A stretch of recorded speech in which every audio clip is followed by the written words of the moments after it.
बड़ा खतरा हमारे सर के ऊपर है। आने वाले वक्तों में दर्जा हरारत दिन ब दिन बढ़ता हुआ नजर आएगा। अब देख लें इस वक्त किस तरीके से दर्जा हरारत बढ़ते हुए नजर आ रहा है। और 2015 से तो कंटिन्यूसली मैं देख रहा हूँ कि मई और जून के महीने में 600 से 700 लोग मर जाते हैं हीट स्ट्रोक के अंदर।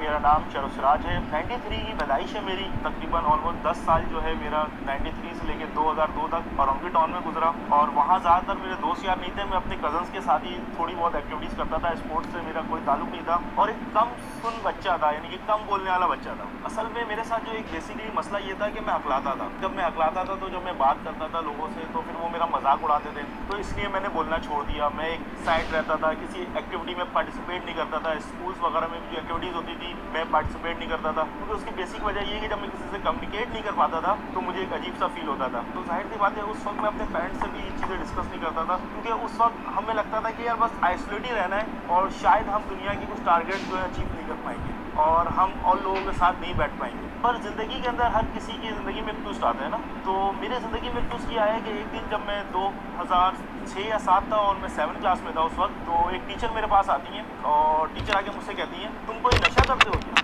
मैंने कहा नहीं मिस, मैं तो कोई छालिया वगैरह भी नहीं खाता। तो मिस ने कहा तुम इतना सुन क्यों रहते हो, ऐसा लगता है कि तुम कोई नशा करते हो। फिर उस दिन मैंने सोचा कि क्लास के वो बच्चे जो बिला वजह मिस से क्रॉस क्वेश्चंस करते हैं, बहुत ज़्यादा सवालात करते हैं, शोर शराबा करते हैं, मिस उन्हीं को एक्टिव और अच्छा समझती है, ना कि मैं वो बच्चा जो क्लास में खामोशी से बैठा हुआ है क्लास के अंदर, जो किसी क्लास को डिस्टर्ब नहीं कर रहा, तो मिस समझ रही है बंदा नशा करता है। तो मैंने भी उस दिन कसम खाई कि अब जो है मिस को तंग करना है। तो अल्लाह ने कुछ करना था, कुछ जरिया बनाना था, जो आज यहाँ पर मैं बैठ के बोल रहा हूँ। तो वो मिस का जो क्वेश्चन है मेरी ज़िंदगी में मायने रखता है। अगर वो सवाल उस दिन वो नहीं करती तो शायद मैं फिर 8, 9, 10 मैट्रिक और आज तक मैं वो आइसोलेट रहता सोसाइटी से और कम बोलता और शर्माता लोगों से बात करने में। लेकिन मिस ने जब उस दिन मुझे मोटिवेट किया, जो भी उनके क्वेश्चंस था, तो बस 8th क्लास में जब मैं आया तो फिर मैंने मिस से क्रॉस क्वेश्चंस करना शुरू किया। हर सवाल का जवाब, हर सवाल का जवाब, हर सवाल का जवाब, और इस तरीके से एक बदलाव मेरी ज़िंदगी में आया।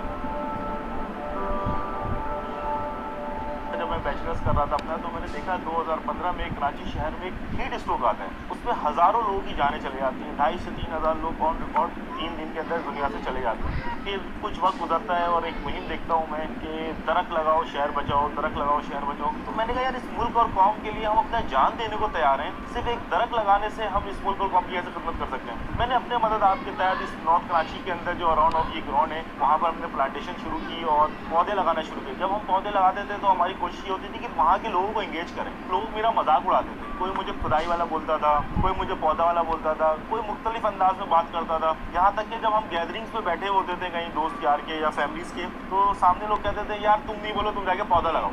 तो मुझे आज भी याद है 2018 4 जून रात में मैं सो जाता हूँ ऑलमोस्ट 11 बजे के करीब। 11:30 बजे मेरे एक दोस्त का फ़ोन आता है कासिम का कि सुबह जो है एक चैनल पे तुम्हारा मॉर्निंग शो है, तुम्हें मैं इनवाइट करता हूँ। तो मैंने चलो ठीक है, 5 जून है, एनवायरनमेंट का दिन है और मैं वहाँ जाकर ये देखूँगा फर्स्ट टाइम टीवी पे क्या होता है। तो जब मैं वहाँ स्टूडियो पहुँचा और मुझे अंदाज़ा नहीं था कि मैं वहाँ पर एज अ गेस्ट इन्वाइट करता। तो उन्होंने मुझे जब वहाँ पर सीट पे बिठाया और मैंने प्रोग्राम किया और जब मेरा मॉर्निंग शो हुआ और मुझे बहुत अच्छा प्राउड फील हुआ, मुझे खुद भी प्राउड फील हुआ। और जो लोग मेरा मजाक उड़ाया करते थे, फिर उसके बाद एक टर्नओवर चेंज हो गया मेरा कि नहीं यार शहरोज कुछ अच्छा काम कर रहा है और अच्छी एक्टिविटीज़ में पार्टिसिपेट कर रहा है। इसी तरीके से एक कॉलेज से मुझे इन्वाइट किया गया था कि आप प्रोग्राम में आइएगा। मैं चले गया, ऐसा रैंडम चले गया। तो मुझे वहाँ पता चला कि मैं as a chief guest invited हूँ और इंटरपोर्ट का चेयरमैन मेरे बराबर में बैठा हुआ है। तो एक अलग ही फ़ख्र महसूस हो रहा था कि यार इस लेवल का बंदा आपके साथ बैठा हुआ है, डिस्ट्रिक्ट सेंट्रल के चेयरमैन आपके साथ बैठे और आप एज अ गेस्ट सोफे में उनके साथ बैठे हुए। तो मेरे लिए एक बड़ी तब्दीली का दिन था। और मैंने उसके बाद देखा कि हाँ यार वक्त और हालात बदले,